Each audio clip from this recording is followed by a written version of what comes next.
acclame, il devient plus haut. Oh, Yabashaka Barababa. Oh, Kindaba Sokoporo Baba. Parce que nous allons parler et échanger des choses qui concernent le royaume de Dieu. Nous sommes appelés à affecter les nations, à être celles de la terre et lumière du monde, pour que le dégoût de la vie parte, que les ténèbres partent. Comme le Seigneur dit, les ténèbres ne régneront pas à toujours, mais il faut qu'il y ait la lumière pour les chasser. Et le Seigneur a pris cette image pour nous montrer que c'est nous, enfants de Dieu, qui sommes lumière. Et vous qui n'êtes pas encore à Jésus-Christ, qui n'avez jamais donné votre vie à Jésus, la Bible dit, vous êtes ténèbres. C'est pourquoi je viens parler, pour qu'à l'écoute de cette parole de Dieu, vous puissiez comprendre que nous devons connaître l'explosion dans la croissance.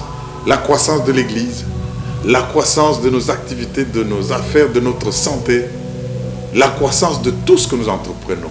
Le thème et le sujet que nous allons partager, c'est les secrets de la croissance explosive. Les secrets de la croissance explosive.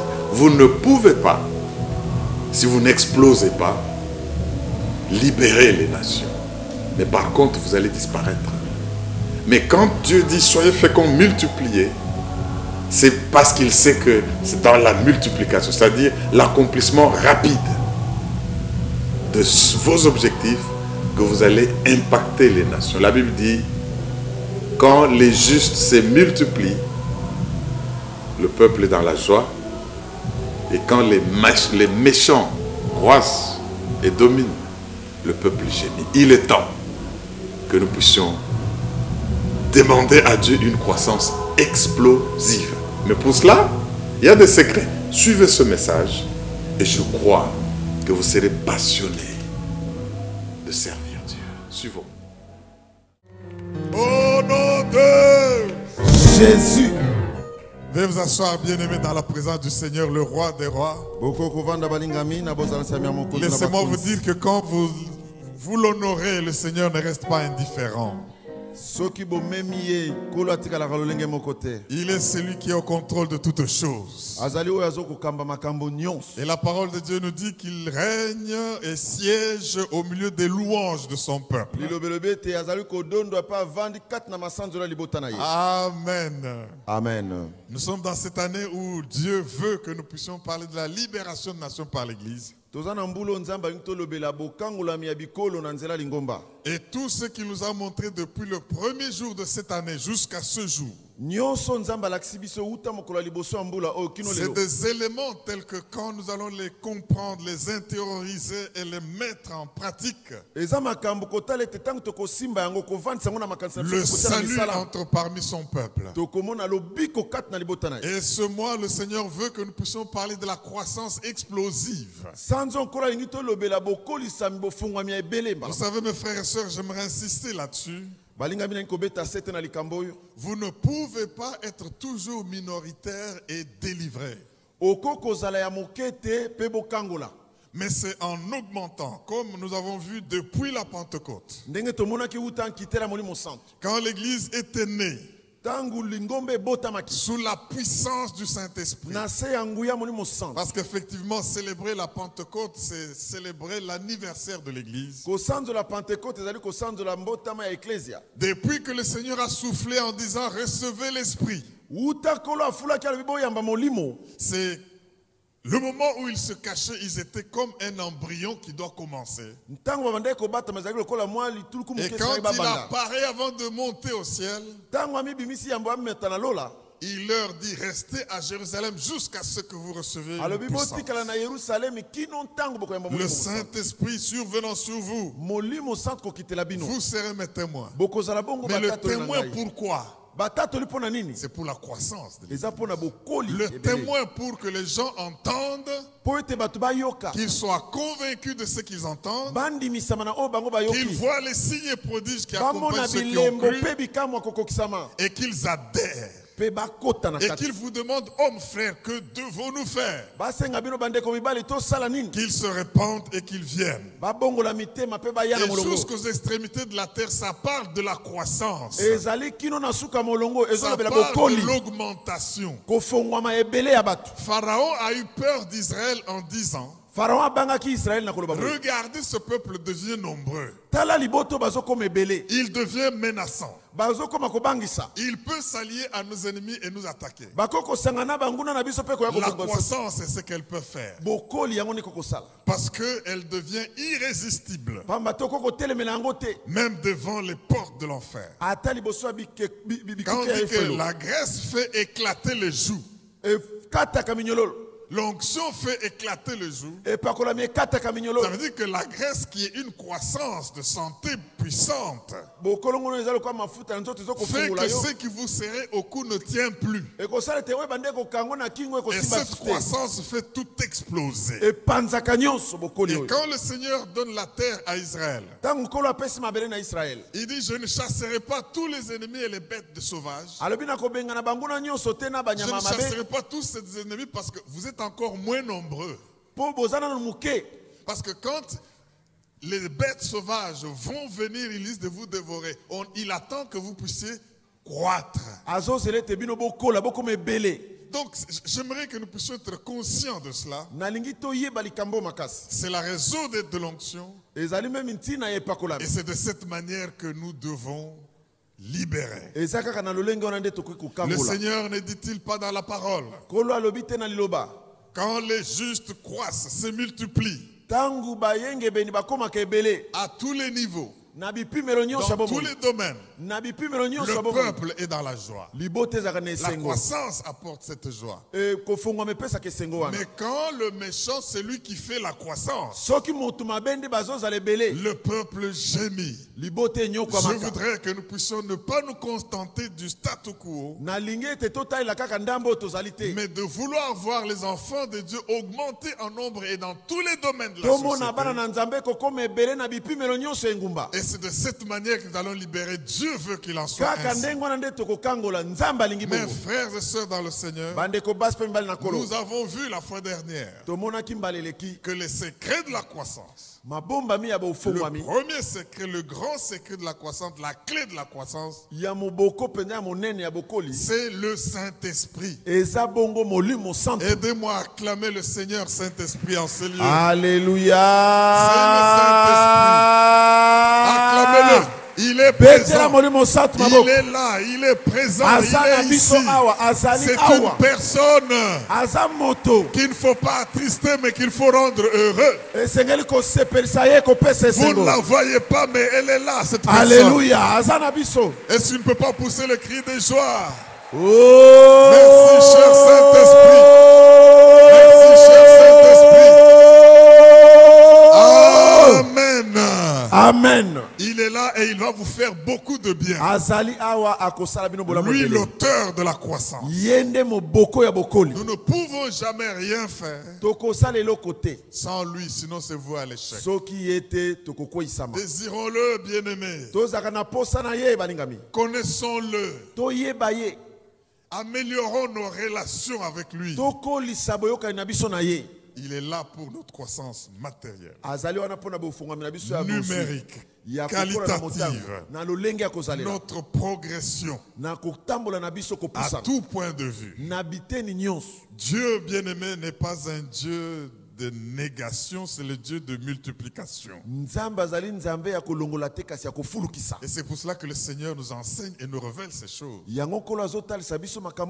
pour que nous puissions être de ceux qui réussissent. Pose un peu la question à ton voisin. Est-ce que tu as déjà vu une école où on apprend aux gens à échouer?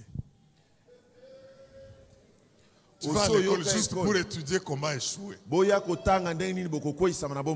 Non, ils ont racaté.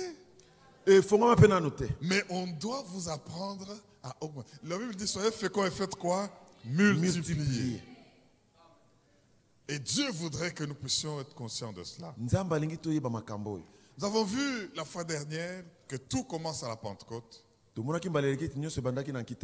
Comme un accomplissement de ce que le Seigneur avait déjà dit et exprimé par les prophètes de l'Ancien Temps.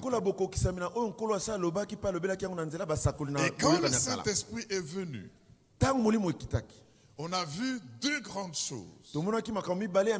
Une puissance, le vent impétueux et des langues de feu. Au point qu'il prophétisait. Ces deux grandes choses, bien-aimés, sont les grands secrets de la croissance que l'Esprit amène. Puissance et proclamation. Alléluia. Amen. Puissance pour attirer. Les gens qui étaient là pour la Pentecôte traditionnelle sont venus. La prophétie, ils entendaient des choses inouïes, inhabituelles. Ils voulaient dévier dans l'interprétation en disant qu'ils étaient ivres. Mais il a fallu le leur expliquer pour montrer qu'il s'agit d'une prophétie qui s'accomplit. Dieu nous conduira toujours avec manifestation des œuvres inouïes, des signes qu'il est là pour attirer. Mais quand les gens sont attirés et le Seigneur leur parle, Timothée dit à Paul, et Paul dit à Timothée, les choses que tu as reçues, 2 Timothée 2:2, il faut que tu les communiques. Il n'y a pas de croissance là où il n'y a pas de communication. Là où il n'y a pas de relation. Là où il n'y a pas de proclamation. Parce que c'est cette proclamation qui vient faire quelque chose à l'intelligence des hommes pour leur dire Dieu est ici. Vous savez mes frères, nous avons vu, j'aimerais rappeler rapidement ce que nous avons vu la fois dernière parlant de cette croissance. Nous avons lu dans Acte 4. Les apôtres Pierre et Jean ont fait un miracle. À cause de ce miracle, les âmes sont venues. On dit plus de 5000 hommes. Mais on dit ceux qui ont entendu. Il faut que les gens entendent. C'est pourquoi ne sois pas silencieux pour Jésus là où tu es. N'ayez pas honte de le témoigner, de le proclamer. Parce que ce que vous témoignez, vous ne savez pas ce que ça fait dans les oreilles de ceux qui les écoutent. Quand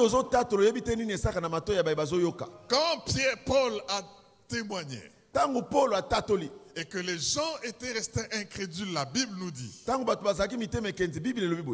Acte 9, qu'est-ce qu'il a fait? Il s'est retiré dans une école. Pas pour dire comme ils sont incrédules, moi je ne fais plus rien. Mais ceux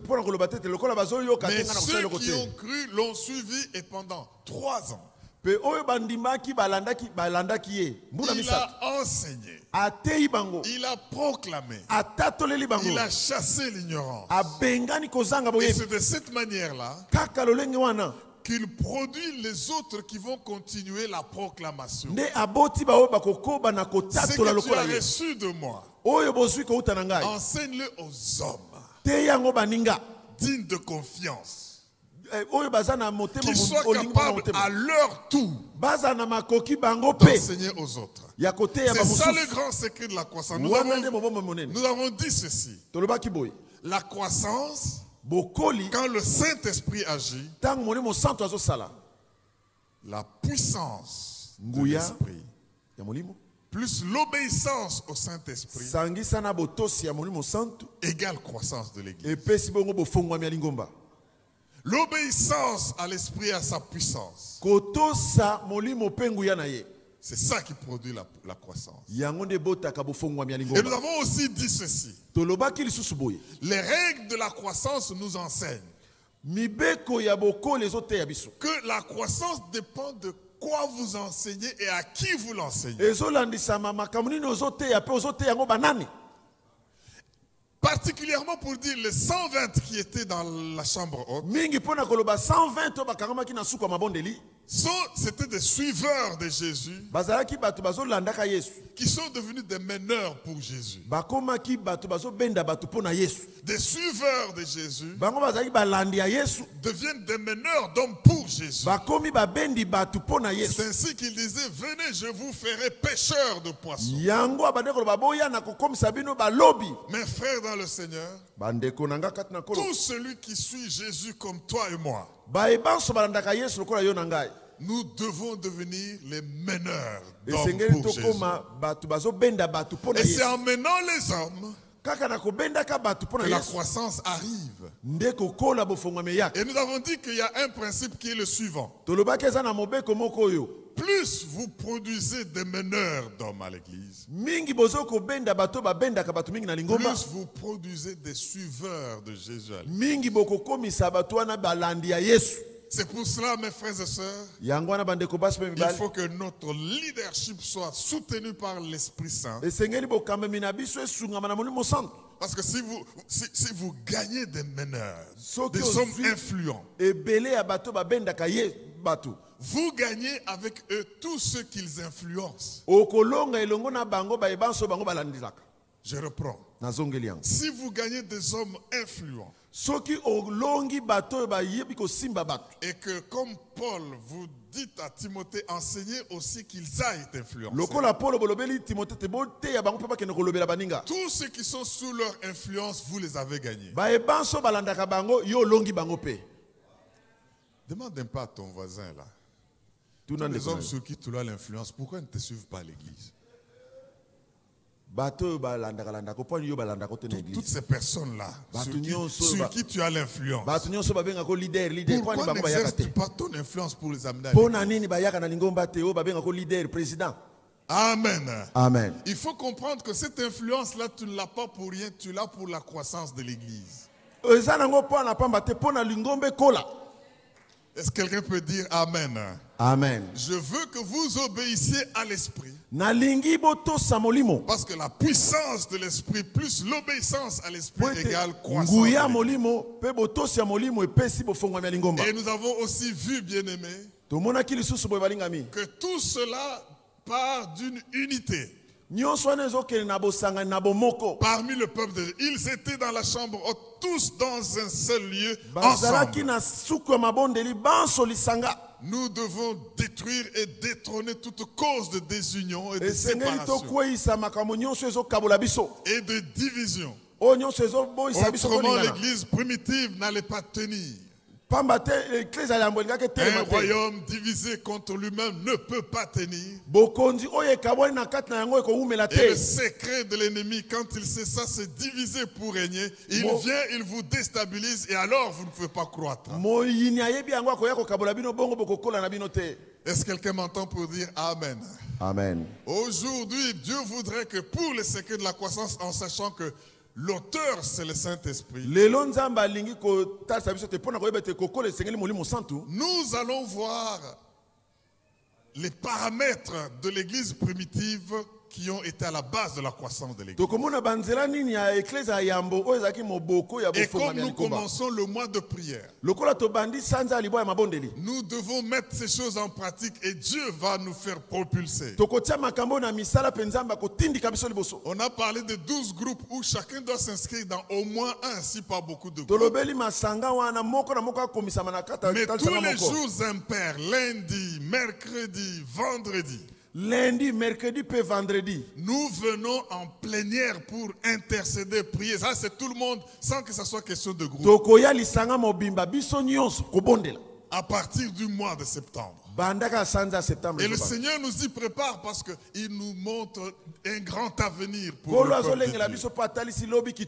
Même pour la nation, est-ce que tu peux dire Amen? Amen. Nous allons voir ces paramètres qui ont fait que l'église primitive a naturellement connu la croissance. Tout naturellement. En fait, vous allez vous rendre compte qu'il ne faisait rien pour dire cherchons la croissance. Mais en mettant ces paramètres en jeu, la croissance venait tout naturellement. Vous savez, il y a de ces formules. Quand tu prends seulement tel élément, comme H2O pour produire de l'eau, tu prends deux molécules d'hydrogène, avec un d'oxygène, tu n'as pas besoin de forcer. Non, l'eau vient. La croissance aussi. Il y a une formule, j'en ai déjà donné une. Mais il y a les paramètres que nous allons introduire dans cette formule. La formule, c'est laquelle je la reprends. L'obéissance et la puissance du Saint-Esprit égale croissance de l'Église. Et ça va faire que vous allez vous retrouver en opposition à la volonté des hommes. Alors pour cela, mes frères et sœurs, je voudrais qu'on lise un texte. Ça fait longtemps que tu n'as pas lu tout un chapitre dans un culte. Nous allons nous exposer à la parole. Dis avec moi, exposer à la parole. Allons dans Actes au chapitre 5. Le dimanche passé, c'était le chapitre 4. Acte 5. Nous allons lire tout le chapitre pour tirer les paramètres dont nous avons besoin. Alléluia. Pour que la croissance se produise d'elle-même. On ne vient pas pour dire cherchons la croissance. Non, vous risquez de vous tromper. Il faut réunir des conditions pour qu'elle devienne un résultat automatique.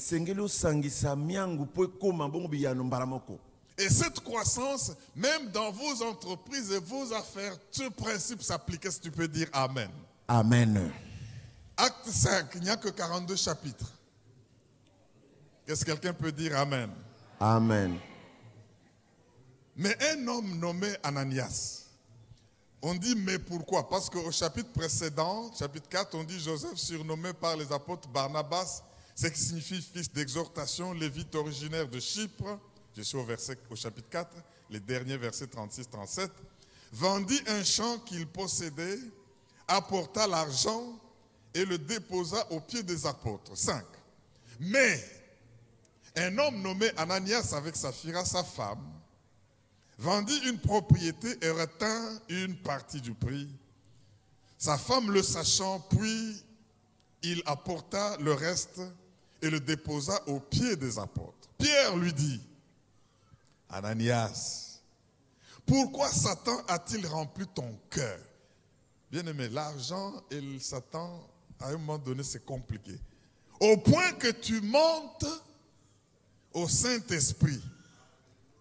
On peut mentir au Saint-Esprit, on croit qu'on lui ment, quoi, mais écoutez, et que tu aies retenu une partie du prix du champ. S'il n'eût pas été vendu, ne te resterait-il pas? Et après qu'il ait été vendu, le prix n'était-il pas à ta disposition? C'est à toi. Comment as-tu pu mettre en ton cœur un pareil dessein? Ce n'est pas des hommes que tu as menti, mais à Dieu. Il y a ton voisin, bako sakanzambe te. Tika. Komeka kosala ngote bako sakanzambe. Ce chant-là, c'est lui qui te le donne. Ce que tu veux faire, il faut le faire sans vouloir le tromper. Verset 5. Ananias, entendant ces paroles, tomba et expira. Une grande crainte saisit tous les auditeurs. Les jeunes gens s'étant levés, l'enveloppèrent, l'emportèrent et l'ensevelirent. Il n'y a pas d'embaumement, il n'y a pas de chambre froide, c'est immédiat. Environ 3 heures plus tard, je suis au verset 7. Sa femme entra sans savoir ce qui était arrivé. On a enterré son mari et elle ne l'a même pas vu. Verset 8. Pierre lui adressa la parole. Dis-moi, est-ce à un tel prix que vous avez vendu le champ? Oui, répondit-elle, c'est à ce prix-là. Alors Pierre lui dit, comment vous êtes-vous accordé pour tenter l'Esprit du Seigneur? Voici ceux qui ont enseveli ton mari sont à la porte. Et ils t'enterreront. Et ils t'emporteront plutôt. Au même instant, elle tomba aux pieds de l'apôtre et expira. Les jeunes gens étant entrés, la trouvèrent morte. Ils l'emportèrent et l'ensevelirent auprès de son mari. Une grande crainte s'empara de toute l'assemblée et de tous ceux qui apprirent ces choses. Est-ce qu'on peut dire Amen? Amen. Premier paramètre. Les apôtres ne cherchaient rien d'autre, rien de moins, ne se contentaient de rien de moins que la pureté.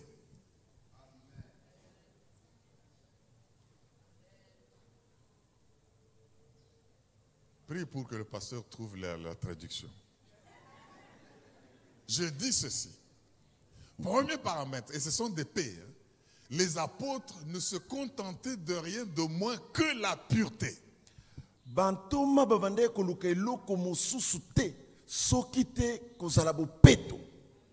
Dis avec moi la pureté. Pureté. Un grand élément dans la croissance naturelle de l'église du temps de l'église. Ils ne l'ont pas forcé à apporter l'argent. Mais le cœur, le fait de vouloir mentir l'Esprit Saint, le fait de comploter. Pureté, dis avec moi pureté. Pureté. Continuons la lecture, verset 12. Beaucoup de miracles et des prodiges se faisaient au milieu du peuple par les mains des apôtres. Ils se tenaient tous ensemble au portique de Salomon. Et aucun des autres n'osait se joindre à eux, mais le peuple les louait hautement. Le nombre, écoutez la croissance, verset 14, le nombre de ceux qui croyaient au Seigneur, hommes et femmes, s'augmentait de plus en plus. Vous voyez le secret? 15. En sorte qu'on apportait les malades dans les rues et qu'on les plaçait sur des lits et des couchettes, afin que lorsque Pierre passerait, son ombre au moins couvrit quelqu'un d'eux. La multitude accourait aussi des villes voisines à Jérusalem, amenant des malades et des gens tourmentés par les esprits impurs, et tous étaient guéris. Cependant, dis avec moi cependant. Cependant. Vous voyez, mes frères et sœurs, que là, un deuxième paramètre que nous venons de voir, à part le fait qu'il ne se contentait de rien que la pureté, la puissance. Ils n'ont pas dit qu'ils ont fait des communiqués, venez avec les malades, nous allons les guérir, venez. Non, non, non, non. Quand les gens voient que Dieu opère, ils accourent. Et sachant que Pierre ne va peut-être pas toucher tout le monde, tel qu'ils étaient nombreux, parce que le nombre augmentait, ils les mettaient en croyant. Comme cette femme frappée de perte de sang qui a touché Jésus. Jésus ne lui a pas dit touche-moi. Elle a cru. Et les autres disent, si nous allons, même s'il ne peut pas me toucher, mais que son ombre me couvre, ou qu'il couvre mon malade. Et il y en a qui, avec les mouchoirs qui les ont touchés, à cause de cela, ils guérissaient. Et les gens venaient, les gens accouraient. Pureté, puissance. Il faut que les gens voient du surnaturel. Et c'est une façon de faire de cloche pour qu'ils viennent et voient que Dieu est là. Est-ce que quelqu'un peut dire, Dieu aide-nous à libérer ta puissance? Dieu aide-nous à libérer ta puissance. Mais écoutez le verset 17. Cependant, je vais lire jusqu'à la fin avant de donner le reste des paramètres. Cependant, le souverain sacrificateur et tous ceux qui étaient avec lui, savoir le parti sadducéen, se levèrent. Remplis de quoi? De jalousie. Vous ne pouvez pas... La jalousie est normale et elle ne date pas d'aujourd'hui. On va vous calomnier, faire tout au vu de la puissance de Dieu. Jalousie. Mirent les mains sur les apôtres et les jetèrent dans la prison publique. Donc là, pour les humilier. Ceux-là qu'on vous dit qu'ils font des miracles, là. Allez, prison publique. Mais, dis avec moi, mais. un ange du Seigneur, ayant ouvert pendant la nuit les portes de la prison, oh, je crois au ministère des anges, dans la croissance de l'Église. Les anges évangélistes existent. Alléluia. Les anges témoins existent. Les anges qui peuvent réveiller les gens et les pousser. Moi, j'ai vu des gens dire, j'étais endormi, je suis venu à l'église parce que l'ange m'a montré et je suis venu et j'ai vu que c'est ici. Amen. Ça marche et ça existe. Amen. Alléluia. Amen. Et l'ange ouvrit pendant la nuit les portes de la prison, les fit sortir et leur dit, allez, tenez-vous dans le temple. Écoutez là où il les envoie. Et annoncez au peuple toutes les paroles de cette vie. Ayant entendu cela, ils entrèrent dès le matin dans le temple et se mirent à enseigner. Le souverain sacrificateur et ceux qui étaient avec lui étant survenus, ils convoquèrent le Sanhédrin et tous les anciens des fils d'Israël et ils envoyèrent chercher les apôtres à la prison. Les huissiers, à leur arrivée, ne les trouvèrent point dans la prison. Ils s'en retournèrent et firent leur rapport en disant, nous avons trouvé la prison soigneusement fermée et les gardes qui étaient devant les portes. Mais après avoir ouvert, nous n'avons trouvé personne dedans. Lorsqu'ils eurent entendu ces paroles, le commandant du temple et les principaux sacrificateurs ne savaient que penser des apôtres et des suites de cette affaire. Quelqu'un veut leur dire, voici les hommes que vous avez mis en prison, sont où? Dans le temple. Et ils enseignent le peuple. Alors le commandant partit avec les huissiers et les conduisait sans violence. Car ils avaient peur d'être lapidés par... Voilà la croissance, c'est ce qu'elle peut faire.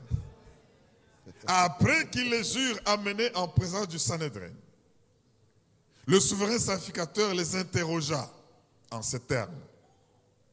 Ne vous avons-nous pas défendu expressément d'enseigner en ce nom-là? Il ne veut même pas citer le nom. Et voici, vous avez rempli Jérusalem de votre enseignement. Est-ce qu'il y a quelqu'un qui est là pour remplir Kinshasa de son enseignement? Alléluia. De l'enseignement logosema. Remplir tout Jérusalem de l'enseignement. Donc, Jérusalem rempli. Donc, il n'y a personne qui peut dire qu'il n'a pas appris ça. Et vous voulez faire retomber sur nous le sang de cet homme? Pierre et les apôtres répondirent, il faut obéir à Dieu et non plutôt qu'aux hommes. Le Dieu de nos pères a ressuscité Jésus que vous avez tué en le pendant au bois. Dieu l'a ressuscité par sa droite comme prince et sauveur pour donner à Israël la repentance et le pardon des péchés. Nous sommes témoins de ces choses, de même que le Saint-Esprit que Dieu a donné à qui? À ceux qui lui obéissent. Alléluia. Furieux de ces paroles, il voulait les faire mourir, mais la croissance. Mais un pharisien nommé Gamaliel, docteur de la loi, estimé de tout le peuple, se leva dans le Sanhédrin et ordonna de faire sortir un instant les apôtres. Puis il leur dit, hommes israélites, prenez garde à ce que vous allez faire à l'égard de ces gens. Car il n'y a pas longtemps que parut Théodas, qui s'est donné pour quelque chose, et auquel se rallièrent environ 400 hommes. Il fut tué, et tous ceux qui l'avaient suivi furent mis en déroute et réduits à rien. Quand vous ne croissez pas, vous décroissez jusqu'à devenir quoi? Rien. Aussi là. Après lui, parut Judas le Galiléen, à l'époque du recensement, et il attira du monde à son parti. Il périt aussi. Et tous ceux qui l'avaient suivi furent dispersés. Décroissance. Dis avec moi, décroissance. Décroissance. Et maintenant, je vous le dis, ne vous occupez plus de ces hommes. Et laissez-les aller. Si cette entreprise ou cette œuvre vient des hommes, elle se détruira. Mais si elle vient de Dieu, vous ne pourrez la détruire. Ne courez pas le risque d'avoir combattu contre Dieu. Ils se rangèrent à son avis. Et ayant appelé les apôtres, ils les firent battre des verges. Ils leur défendirent de parler au nom de Jésus et ils les relâchèrent. Les apôtres se retirèrent de devant le Sanhédrin, joyeux.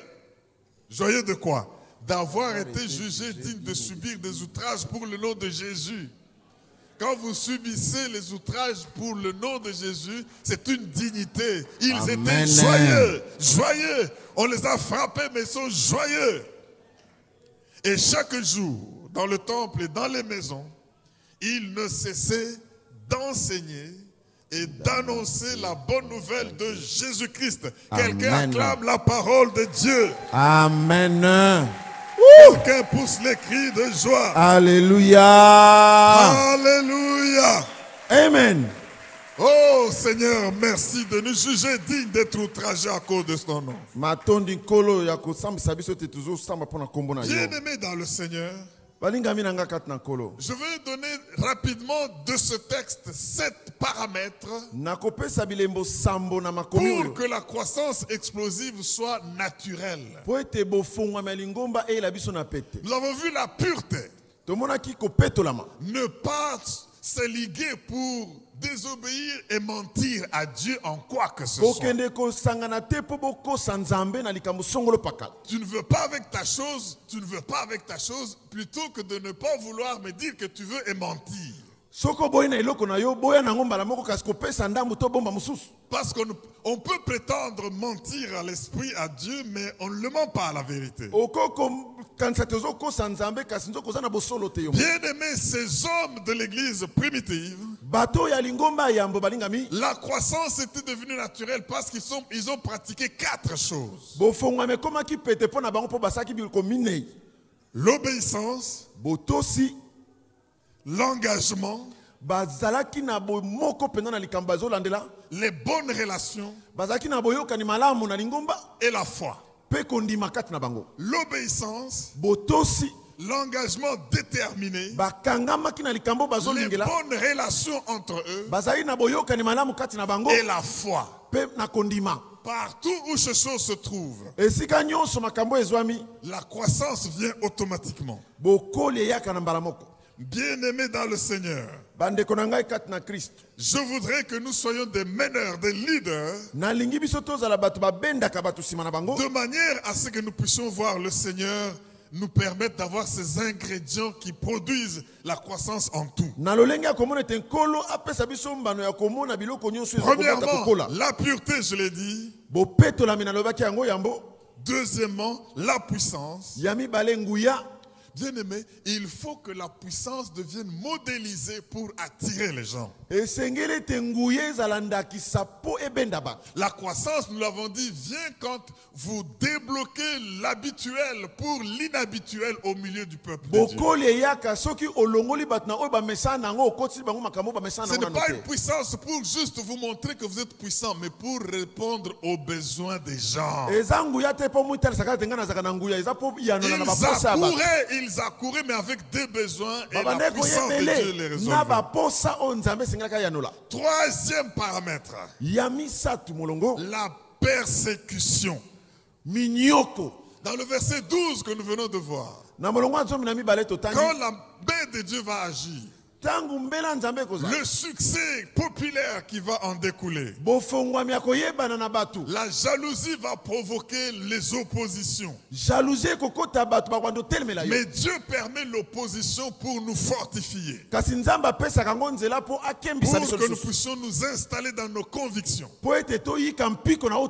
Bien-aimé, l'opposition n'est pas à refuser ou pleurer pour elle. Dieu le permet pour renforcer renforcer les convictions de ses serviteurs.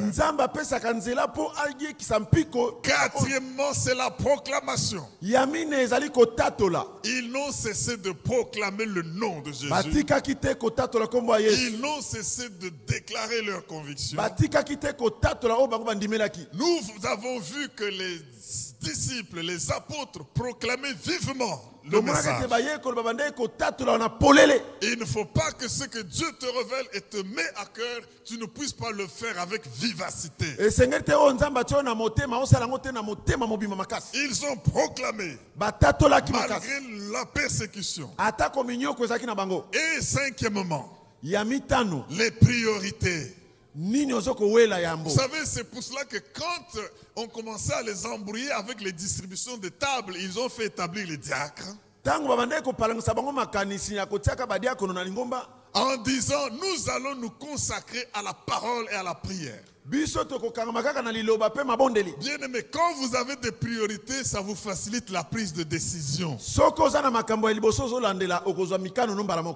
Si vous n'avez pas de priorité, vous serez embrouillé pour prendre des bonnes décisions. Les apôtres avaient les priorités bien établies. Et c'était facile de mener les choses. Sixièmement, la psalmodie, ils louaient le Seigneur. Ils étaient même eux-mêmes contents d'avoir été jugés utiles des outrages de Dieu. Mes frères et sœurs, au milieu de l'adversité, même en prison, les apôtres pouvaient chanter. Le ciel s'ouvrait. Les fondements des prisons étaient secoués. Les portes des prisons s'ouvraient. La psalmodie, la louange, l'adoration était un grand secret qui les caractérisait. Et vous ne pouvez pas, oh Dieu, ne pas foncer quand vous êtes un homme de louange. Ils étaient reconnaissants, ils avaient une gratitude envers Dieu. On les frappe, mais ils sont joyeux en disant Dieu nous a jugés dignes. Même quand les choses difficiles t'arriveront à cause de Jésus, loue Dieu parce qu'il te trouve digne de le faire. Au milieu des adversités, au milieu des problèmes de tout genre, il faut louer Dieu. Septièmement, la persévérance, l'endurance, la ténacité. Mes frères et sœurs, nous avons vu qu'ils avaient l'influence sur les autres parce qu'ils menaient une vie de conviction. Bien aimé, quand tu t'es engagé à Jésus, crois au point que nul ne peut te bouger de tes convictions. Même devant les gens qui les menaçaient pour les intimider, ils étaient tenaces. Ils persévéraient. Vous avez vu, bien-aimé, tu dois prier pour la pureté, la puissance, que la persécution ne t'arrête pas, la proclamation de la parole de Dieu, avoir les priorités sur lesquelles vous engagez, psalmodier et louer Dieu, et être persévérant. Est-ce que quelqu'un m'entend et dit Amen? Amen. Ils étaient persévérants. Ça fait là combien de paix? 7. Paix. Pour que la croissance devienne naturelle. Mais insistons sur la persévérance, on va arrêter là. Je bénis Dieu pour ce mois de prière. Parce que nous ne serons plus les mêmes quant aux choses de Dieu.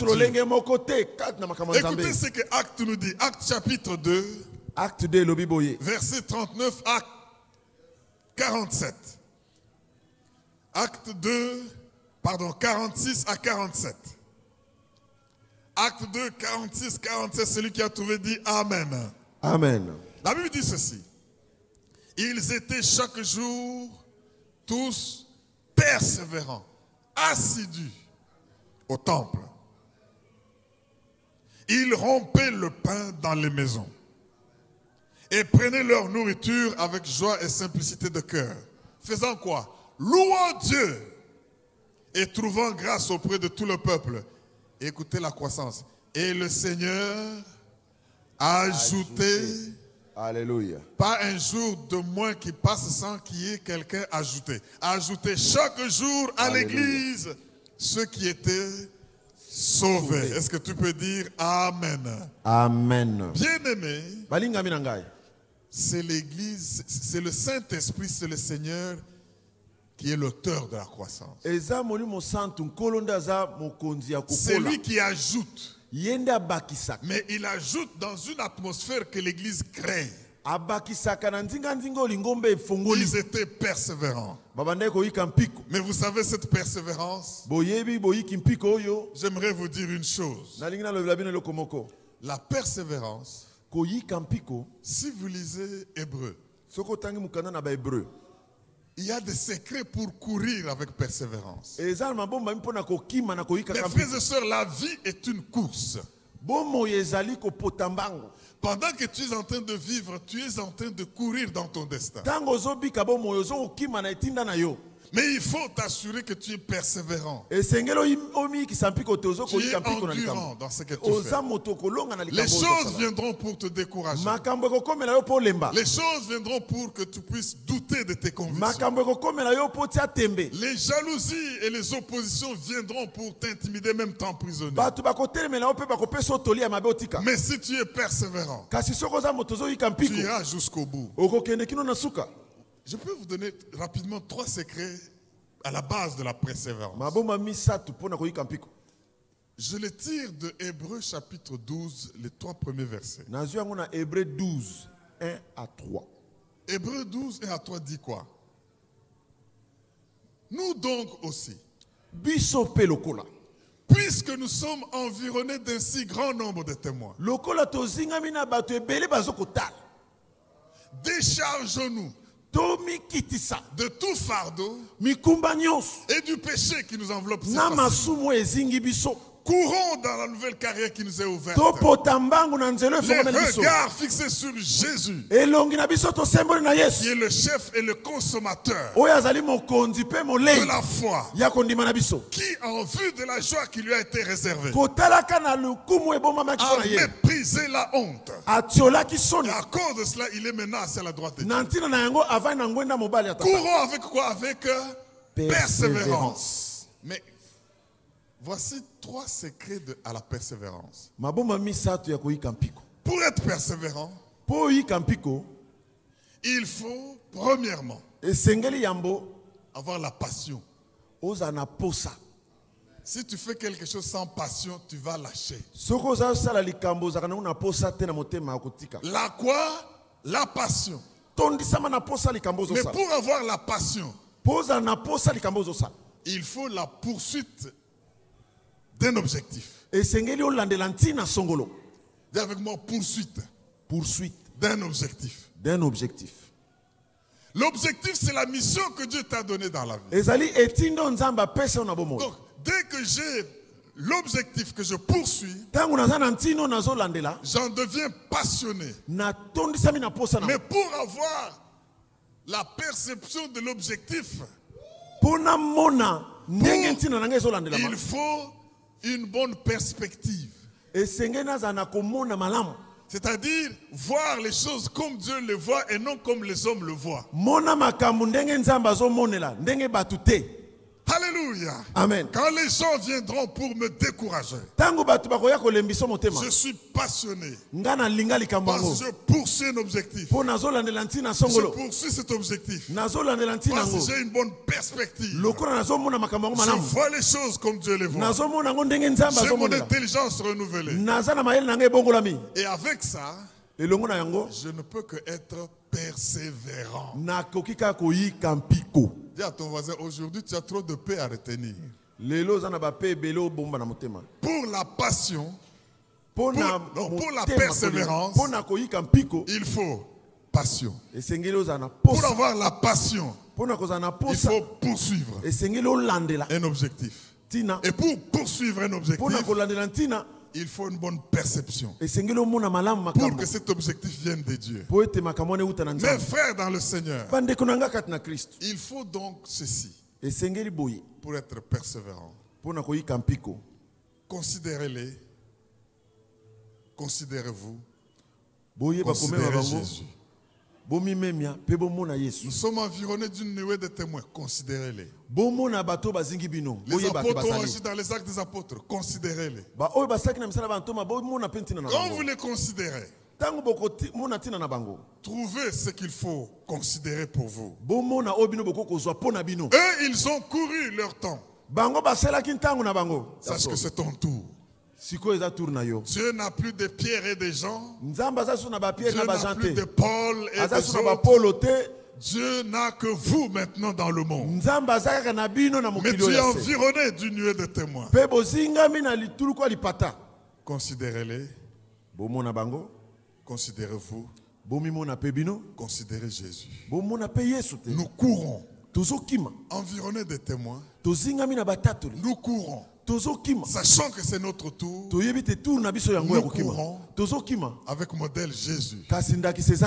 Il avait une joie qui lui était réservée. Dès que je les considère, je me considère et je considère Jésus, je ne peux que persévérer parce que j'ai la passion, parce que je poursuis un but, parce que j'ai une bonne perspective. Tenons-nous debout et acclamons le roi des rois et le Dieu vivant, le Dieu puissant, le Dieu glorieux. Alléluia. Est-ce que tu ne peux pas acclamer, pousser des cris de joie au roi des rois? Alléluia. Est-ce que tu ne peux pas pousser des cris de joie? Et voilà, la parole de Dieu est claire. Le Seigneur vient de nous montrer les secrets de l'église primitive. Ces hommes-là, parfois sans niveau intellectuel, sans position particulière dans la société, mais parce qu'ils ont observé ces critères, rien n'a pu les arrêter. Ni la persécution, ni les inimitiés, les jalousies. Mais ils ont couru. Nous aussi courons. En les regardant comme témoins. Nos regards fixés sur Jésus. Et tout ce que nous faisons va exploser et la croissance de l'Église. Témoignons, proclamons, sous la puissance et l'obéissance. Ayons des priorités. Et nous allons voir que en louant le Seigneur, lui-même va s'occuper du reste. Que le Seigneur vous bénisse. Donnez-vous à Jésus. Servez-le. Influencez autour de vous. C'est ce que le Seigneur attend pour qu'il y ait croissance. Je ne veux pas arrêter sans vous inviter à vous joindre à nous à Logos Rema. Nous avons beaucoup d'extensions dans toute la République et la ville de Kinshasa. Mais vous pouvez venir à l'église mère où nous sommes, sur l'avenue Sayo, dans la commune de Kasavubu, à Kinshasa. Nous avons 3 cultes tous les dimanches. Un premier culte en Lingala à 7h30. Il se termine à 9h30. Nous commençons la Sainte Seine. 10h45 jusqu'à 12h30. Nous avons le culte en français. Joignez-nous à 17h. Le service en anglais. Servons le Seigneur, les temps sont mauvais. C'est alors que nous allons croître. Que le Seigneur vous bénisse et merci d'influencer autour de vous pour cette croissance. À la prochaine. Mais